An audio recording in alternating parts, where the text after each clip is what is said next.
지금 시중에서 영화를 한 편 상영하고 있습니다. 아주 관심을 받는 영화. 영화 제목은 바울입니다. 바울. 자, 지금 메가박스에서 CGV인가 아니면 메가박스에서 지금 상영 중이니까요. 개인적으로 옛날 같으면 우리가 단체로 가고 그랬는데 이제 개인적으로 가셔서 그 영화를 꼭 관람하시기 바랍니다. 군산에서도 하는데요. 익산에서도 하고 전주에서도 하고 전국 각곳에서 바울이라는 영화를 하고 있습니다. 사도 바울 영화입니다. 오늘 우리가 본문 말씀으로 설교 말씀으로 택한 말씀이 바로 디모데 후서 4장 말씀이죠. 이것은 사도 바울의 마지막으로 기록한 편지입니다. 이 디모데 전후서를 우리는 목회서신이라고 얘기합니다. 자기가 아들처럼 아끼는, 아니 아들이라고 했던 디모데에게 야 디모데야 너 이렇게 목회해라 라는 것입니다. 그래서 우리 목사들이 안수받을 때 목사님들이 권면하는 말씀을 택할 때 여기서 제일 많이 택해요. 이 목회서신이기 때문에 이렇게 목회해라. 그런 서신인데 특히 디모데후서의 마지막 이 부분은요. 사도 바울이 감옥에서 로마 감옥에서 쓰셨는데 이제 돌아가시는 그 해 AD 보통 역사에 의하면 AD 66년에 돌아가셨거든요. 목 잘려서 돌아가셨어요. 네로 황제에 의해서. 네로 황제 때 네로 황제가 아주 이게 폭군이잖아요. 기독교를 박해하는 황제였는데 66년에 이게 참수형을 당하시기 직전에 쓴 유서 같은 책, 이게 디모데 후서입니다. 자, 그런데 왜 오늘 이 버림받은 사람에서 이 본문을 택했는가? 이것은 여러분 사도 바울이면 사도 바울만큼 하나님부터 사랑받은, 예수님부터 사랑받은 지구상에 존재하는 사람이 어디 있겠어요? 그죠? 이분은 신약성경 27권 중에서요 13권을 쓰신 분입니다. 혼자.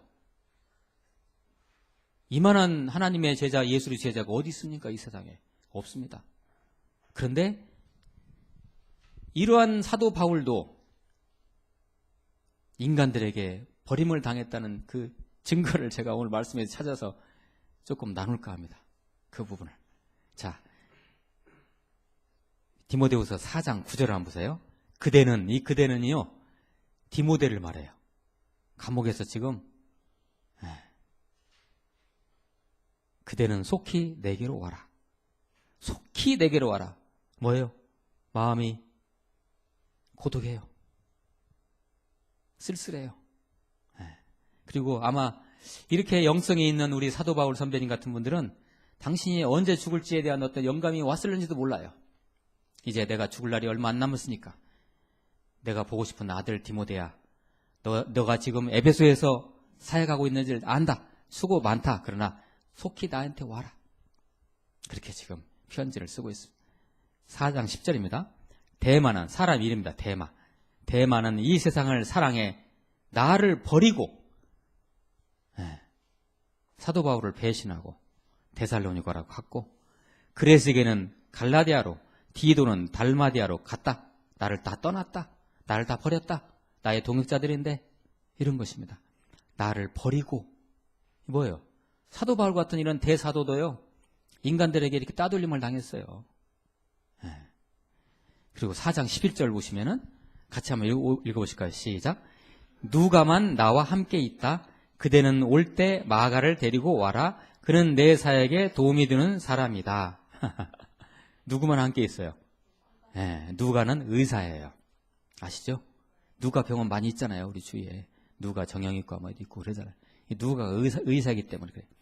이 누가는 사도 바울의 2차 전도여행 때, 그러니까 사도행전 16장에 보면 나옵니다. 2차 전도여행 때 주치의로, 사도 바울의 주치의로 참여한 사람입니다.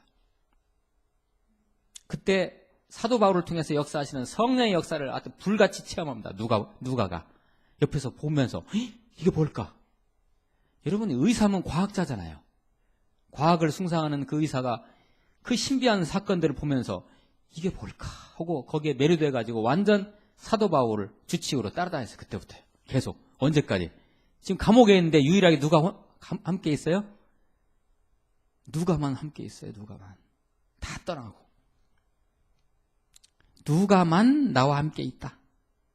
그리고 올 때 내가 조금 한때 내가 좀 힘들게 이렇게 한 마가 요한이라는 사람이 있다. 혹시 데려올 수 있으면 데려와라. 이게 이제 마지막으로 자기 인생 정리하는 거예요. 여러분, 마가 요한, 우리가 흔히 마가라고 하는 이 사람은 마가복음을 기록한 사람입니다. 베드로의 제자이고 베드로를 통해서 복음을 경험한 사람이에요. 로마에서. 근데 마가가 로마에 있었을 거예요. 아마 그때 당시에. 그러니까 마가도 올 때 데려와라. 근데 이 마가와 이 사도 바울은 어떤 악연이 있었냐면요. 이 마가라는 사람이 잘 살았어요. 유복하게 자라났어요. 그래가지고 조금 힘든 거 있으면 도망 다녀요. 근데 1차 전도여행 때 마가를 데리고 전도여행을 떠났는데 어떤 산악지역 이렇게 급하게 올라가는 산악지역 앞에서 마가가 숨 막힐 것 같으니까 바울 선생님, 저는 못 가겠습니다. 그리고 혼자 가버렸어요. 근데 이 마가가 누구였냐면 바로 사도 바울을 예루살렘 교회에 추천한 바나바의 생질이었어요. 2차 전도여행 때 이제 이 바나바랑 같이 바울이랑 2차 전도여행 떠나려고 하는 판인데 바나바가 이 마가를 데리고 왔어요. 그러니까 사도 바울이 어떻게 했겠어요? 이 사도 바울 성격이 불 같은 사람이거든요. 이 사람은 이 체질상으로 말하면요. 담즙질이에요. 플러스 다혈질이에요. 잘 모르시겠죠?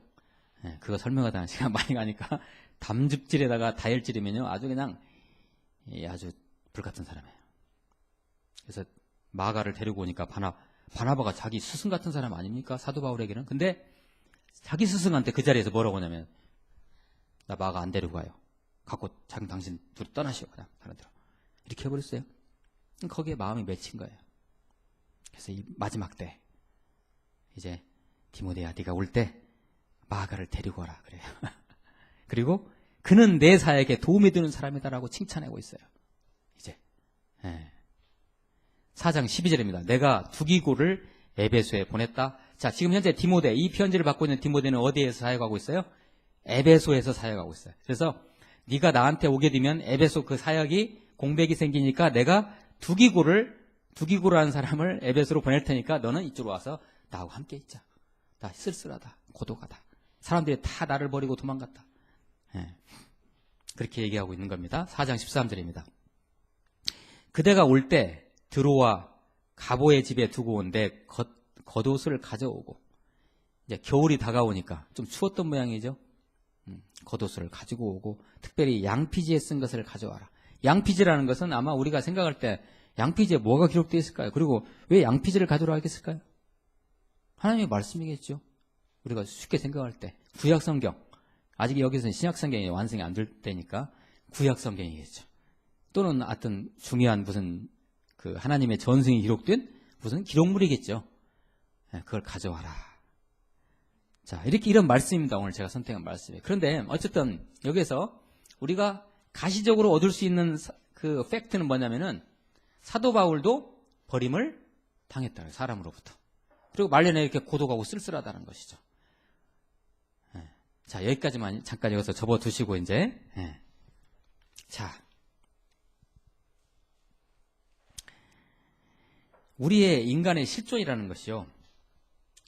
여러분은 좀 사셔서 아시겠지만은 우리의 실존이 뭐냐면 나도 버리고 누군가를 버리고 나도 버림당하고 이게 우리의 인간의 조건입니다. 이것이 우리의 인간의 실존입니다. 이것이.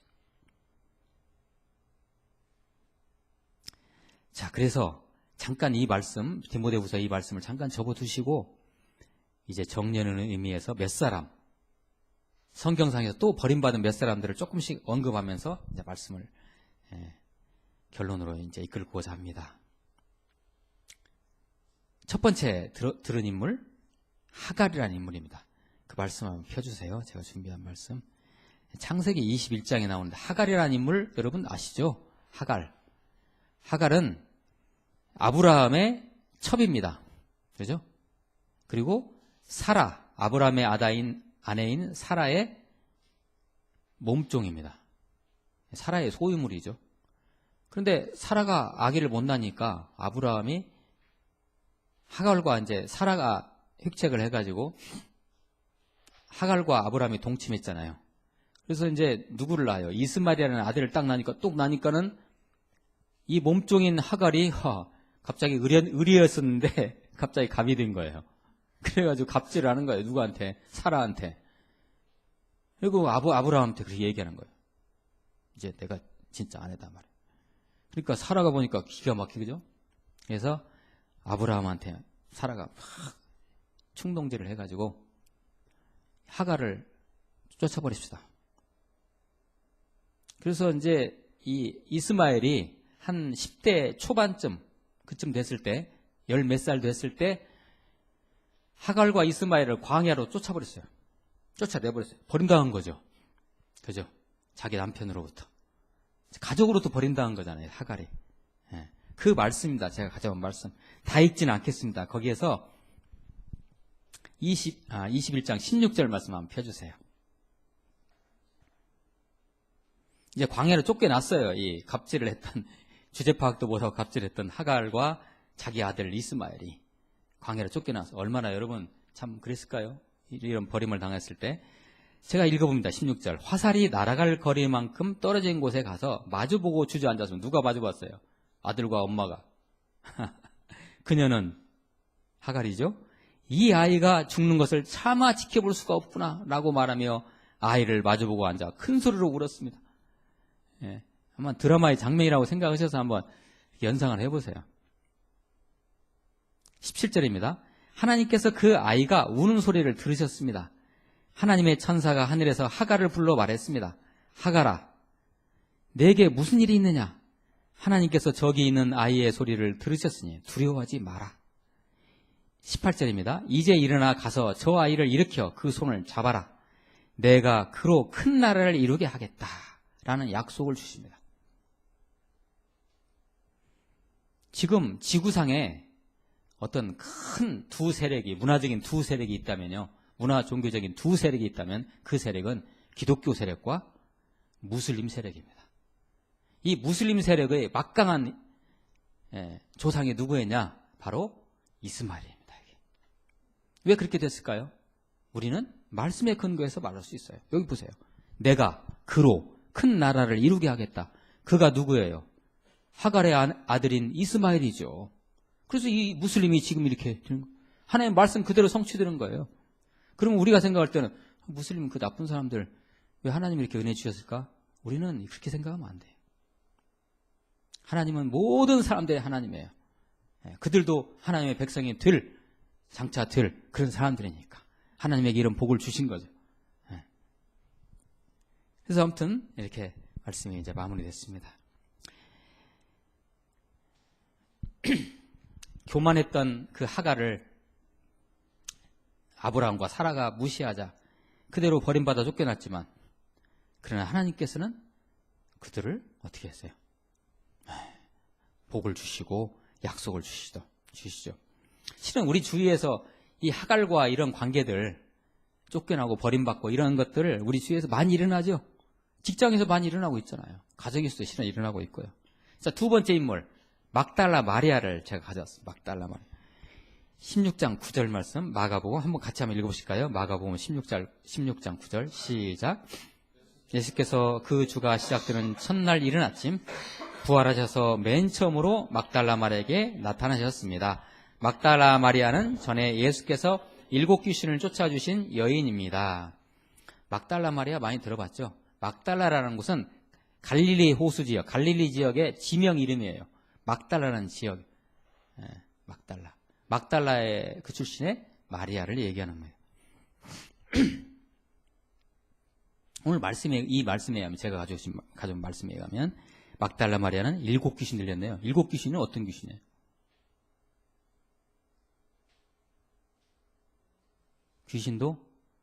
귀신 들림에 단계가 있거든요. 보통 10단계로 나눈다 그러면 1단계부터 10단계까지 귀신 들림의 정도가 있는데 10단계예요. 아주 그냥 생 귀신, 있는 귀신 다 들려서 완전히 그냥 인간적으로 다 이 모든 인생이 다 망가지는 상태. 그래서 쓰레기처럼 살아가는 상태를 7 귀신 들린 상태예요. 그게. 예. 7귀신. 그러면 이 7마리 귀신이 들린 게 아니고요. 예. 그게 7귀신 들린 거예요. 그런데 그 주가 시작되는 첫날은 부활절을 말합니다. 이게 부활 주일 그날 예수님이 부활하신 그 새벽을 말하는데 그때 이른 아침에 예수님이 부활하시자마자 제일 먼저 만난 사람이 누구예요? 막달라 마리아라니까요. 이게 참 얼마나 영광입니까? 부활해서 제일 먼저 만난 게 12사도도 아니에요. 바울도 아니고요. 요한도 아니고 베드로도 아니에요. 그 어머니인 마리아도 아니에요. 막달라 마리아, 막달라 마리아. 그럼 막달라 마리아가 어디에 있었다는 거예요? 잠시만요. 무덤에 있었다는 거죠. 그러면은 유대 장례 그런 그 의식에 의할 것 같으면 장례가 끝난 다음에 다시 무덤에 오는 사람은 죽은 사람의 가족입니다. 막달라 마리아가 이거 와 있었다는 얘기죠. 그럼 막달라 마리아는 예수님의 가족 같은 사람이죠. 7귀신 들렸던 이 막달라 마리아, 정말 7귀신 들렸으면 다 버림당하는 거죠. 그죠? 가족으로부터, 주위 공동체로부터, 모든 사람부터 손가락질 당했을 거예요. 네. 저 미친 뭐다 하고 말이죠. 야, 상대하지 마, 저거 무서워. 하고 막 이렇게 7귀신 들렸으니 몸에서 엄청나게 냄새 날 거지. 잘 싫지도 않습니다. 귀신 들린 사람들은. 냄새 났을 것이고 다 사람들이 싫어했어요. 그런 막달라 마리아를 예수님이 안수하셔가지고 귀신을 갖다 팍 쫓아주셨어요. 그 은혜를 체험한 막달라 마리아가 예수님을 잊을 수가 없었던 것이죠. 끝까지 예수님의 십자가 앞에 서 있었던 게 막달라 마리아. 예수님이 돌아가시는 그 순간에도 십자가 앞에 있었어요. 그리고 예수님이 돌아가신 후에 그 무덤에 이제 그 향료를 가지고 그 시신을 다 이렇게 다시 이렇게 하기 위해서 가족처럼 와 있는 게 누구였냐면 막달라 마리아였어요. 7귀신 들렸지만 어때요? 인간 쓰레기로 살았지만 영적 버림받으면서 진정한 참 구원을 체험한 막달라 마리아. 어때요? 자, 세 번째 인물. 제가 이제 누가복음 말씀 가졌습니다. 누가복음 19장 7절 말씀. 자, 우리 인물 열전을 지금 우리가 하고 있는데요. 잘 한번 이렇게 들어보시고 비교를 해보세요. 19장 7절을 같이 한번 읽어보실까요? 시작. 그런데 사람들은 이 광경을 보고 수군거렸습니다. 그가 주인의 집에 묵으려고 들어갔다. 그가 누구냐면 삭개오를 말합니다. 삭개오의 별명을 제가 지어볼게요. 여리고 부자. 여리고의 거부. 여리고라는 성이 있지 않습니까? 그때 당시에 막강한 성이죠. 그 갈릴리와 예루살렘을 잇는 교통의 요지. 그러므로 거기는 큰 도시가 형성이 됐어요. 여리고라는 도시가. 근데 그 여리고에 큰 도시이기 때문에 거기에 세리장이었어요. 쉽게 말하면 세무서장이었어요. 그러면 우리나라 대한민국 세무서장은 지금 비리 저지르면 큰일 나죠. 우리나라는 그런 나라가 됐어요. 참 좋지요. 감사하죠. 근데 그때 당시 이 세무서장은 무슨 일을 했냐? 자기 백성들의 자기 백성들에게 터무니없는 세금을 부과해가지고 자기가 착복을 한 다음에 그것의 일부를 로마에 바쳤어요. 그래서 그때 당시에 세리장은 유대인들의 공동체에서 어떻게 해요? 버림당했어요. 왕따시켰어요. 저 매국노다. 저 우리 민족을 반역하고 로마에 불붙어 사는, 우리식으로 얘기하면 뭐예요? 친일파. 그래서 왕따시켰어요. 버림당했어요. 그래서 이 돈은 많은데 그 여리고의 그야말로 유지인데, 유지임에도 불구하고 자기 공동체로부터는 완전히 왕따를 당했어요. 이 삭개오가. 근데 어느 날 예수님이 여리고에 온다는 소문을 듣고 용기를 내서 예수님을 만나러 나왔지만 갑자기 용기가 쪼그라들었어요. 그래가지고 돌 감람나무 위에 올라가가지고, 옛날 성경에는 무화과나무 나오죠. 뽕나무요. 뽕나무죠. 돌 감람나무, 돌 무화과나무에 올라가서 그 잎사귀 뒤에 딱 숨어가지고 이렇게 숨어가지고 보고 있는데, 그 수많은 군중 앞에서 예수님이 딱 한 사람을 지적해서 만나자고 하는데 그게 누구였어요? 삭개오였어요. 삭개오야 내려와라. 내가 오늘 너네 집에 좀 신세 좀 지어야 되겠다 해서 삭개오 데리고 삭개오 집에 가서 몇 병 며칠 묵었는지는 성경에 기록이 안 되어 있습니다. 그런데 거기서 예수님과 교제를 나눈 삭개오가 완전히 회심을 해가지고 그 도둑놈 사기꾼 자기 민족의 자기 동족의 돈을 훑어먹은 그 삭개오가 예수님 앞에서 회개하고 예수님 죄송합니다. 제가 이렇게 멍청하게 살았네요. 지금부터는 제가 모든 이 토색한 거 사기쳐가지고 돈 버는 거 전부 다 제가 4배로 내놓겠습니다. 4배로. 이게 유대의 율법이거든요. 도둑질한 건 4배로 내놓아야 돼요. 4배로 내놓겠다고. 뭐예요? 돈을 내놓았다는 그 행동 자체가 아니고 뭐예요? 회심한 거예요. 회심. 자기 공동체로부터 완전히 따돌림 당했어요. 그래서요. 그러니까 예수님이 삭개오한테 삭개오야 내려라 하니까 사람들이 수군거렸잖아요. 뭐라고 수군거렸어요? 야, 예수님이 그 죄인 집에 묵으려는가 봐? 이렇게 수군거렸잖아요. 그만큼 왕따 당한 사람이었어요. 버림당한 사람이었어요. 그런데 인생이 완전히 180도 바꿔진 사람이죠. 네 번째 인물을 사마리아 수가성 여인, 제가 말씀은 준비 안 해왔어요. 사마리아 수가성 여인은 요한복음 4장에 나오는 에피소드입니다. 요한복음 4장에 나오는 이 사마리아 수가성 여인, 우리가 할 말이 참 많죠, 이건. 그죠?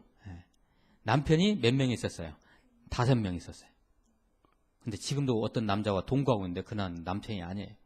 그러니까 그분의 결혼 생활이 완전히, 아니, 인생이 어때요? 거의 그냥 망가진 거죠. 그렇죠? 그래서 항상 인생에 갈증을 느꼈던 사마리아 수가성 여인. 그리고 자기 공동체로부터 수군거림을 당하고 손가락질을 당했던 사람이겠죠. 우리는 충분히 그렇게 추측할 수 있는 거죠. 심지어는 자기와 사랑을 나눴던 5명의 남자들도 이 여인을 버리고 가버렸어요. 그리고 지금 있는 남자도 몰라. 어느 날 샘가에서 예수님을 만나게 됩니다. 왕창, 제 전라도 사투리인데, 이게 왕창 버림받았던 이 사마리아 수가성 여인이 그 우물가에서 예수님을 만나고 진짜 택하심을 받습니다. 구원의 백성으로서 구원을 체험하죠. 그런 여인. 어때요? 또 자기 백성으로부터는, 자기 공동체로부터는 외면당하고 왕따나오고 버림당하지만 예수님부터 택함을 받지 않습니까? 이렇게 사마리아 수가성 여인입니다. 끝으로 5번째 한 사람 더 예를 들어보죠. 38년 된 지체 부자유자. 이 사람은 어디에서? 베데스다 연못에서. 베데스다라는 그 병원도 있더라고요. 우리 주위에. 그죠? 베데스다. 그 치료를 상징하는 그런 지명 같기도 하죠. 베데스다가 간헐천입니다. 간헐 온천. 그런데 간헐 온천이니까 항상 물이 있는 것이 아니고 어느 순간에 슉 물이 쑥 솟아나오면 그때 그 연못으로 제일 먼저 들어가는 사람이 깨끗하게 치료받는 그런 전설이 있어가서 이 38년 나면서부터 이 지체 부자이되는 사족을 못 쓰는 이 지체 부자유자가 자기도 그 치료를 체험하기 위해서 연못가에 딱 앉아 있는데 간헐천 온천이 나올 때 누가 들어가요? 사지가 온전한 사람이 먼저 들어가잖아요. 그래서 자기는 이 사지가 멀쩡한지 못하니까 기어서 가야 되는데 자기가 기어서 들어가려면 이미 누가 들어가 버렸어요. 그러니까 예수님이 이렇게 딱 오셨어요. 어느 날. 자, 그 말씀 5장 7절 말씀 같이 한번 읽어봐요. 예수님이 오셨는데 환자가 38년의 지체 부자여자가 이렇게 푸념합니다. 같이 한번 읽어봐요. 시작. 환자가 대답했습니다. 선생님, 물이 움직일 때 못에 들어가도록 나를 도와주는 사람이 없습니다. 내가 가는 동안 다른 사람들이 나보다 먼저 물속에 들어갑니다. 이렇게 얘기해요. 푸념을 해요. 실은 이 전에 예수님께서 이 지체 부자여자에게 무슨 질문을 하죠. 아주 중요한 질문이죠. 네가 낫고자 하느냐. 근데 이 동문서답을 해요. 네가 낫고자 하느냐 그러면 아멘하고 예수님 손을 잡으면 될 건데. 사람들이 전부 다 저를 왕따시키고요. 제가 사제가 이렇게 온전치 못하고 저보다 먼저 연못에 들어가면 저는 나을 길이 없네요. 이렇게 푸념을 하죠. 다른 사람들한테 다 버림받은 이 38년 된 지체 부자유자 그러나 그날 예수님으로부터 택함을 받죠. 예수님이 그러시죠. 일어나 내 자리를 들고 걸어라. 근데 뻘떡 일어나서 걸으죠. 자리를 들고. 그날 안식일이었죠. 안식일인데 그렇게 일한 거잖아요. 안식일을 예수님이 범하시고 그 병자를 치료하신 거예요. 그러나 유대인들이 수덕수덕했죠. 안식일을 범했다고. 그러나 안식일의 주인이 누구신데요? 예수님이시잖아요. 그래서 그날 이 38년 된 지체 부자 여자가 참 일생일 때 은혜를 체험합니다. 이렇게. 사랑하는 우리 모두교회 동역자 지체 여러분, 사람이 다 버려도요, 사람이 다 버려도 하나님은 우리를 버리지 않습니다.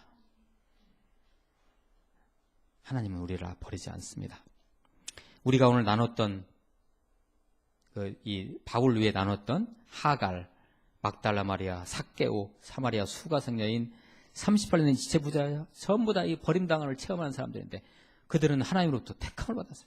특별히 구원을 받은 사람들이죠.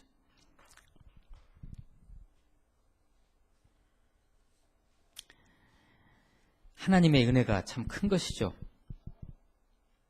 근데 문제는 우리들이 살아가면서 우리 믿는 자들이 이것을 우리가 하나님으로부터 택함받은, 예수님부터 택함받은 이것이 은혜라는 것을 우리가 인식하냐는 것이죠. 우리가 앞에서 나눴던 이 다섯 명의 또는 바울까지 6명의 이런 사람들의 여러 가지 상황들 우리가 살펴보면 실은 이게 우리의 실존이죠. 구원받은 백성도 그렇게 대사도인 사도 바울도 인간 관계 속에서 이렇게 왕따당하고 버림당하지 않습니까? 이게 우리의 실존이에요. 실존.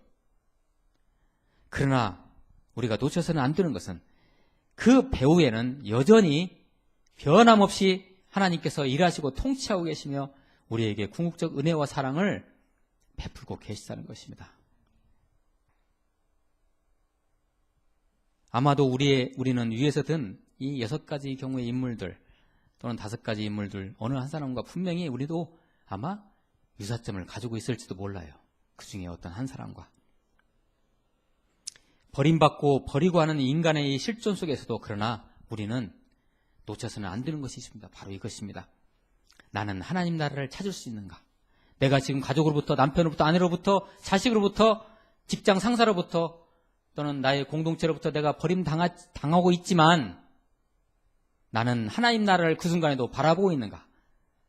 나는 하나님 나라를 찾고 있는가? 나는 하나님 나라를 선포할 수 있는가?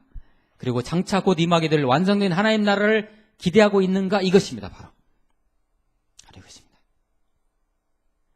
우리가 버림당하는 것은 우리의 현실적 실존이라니까요.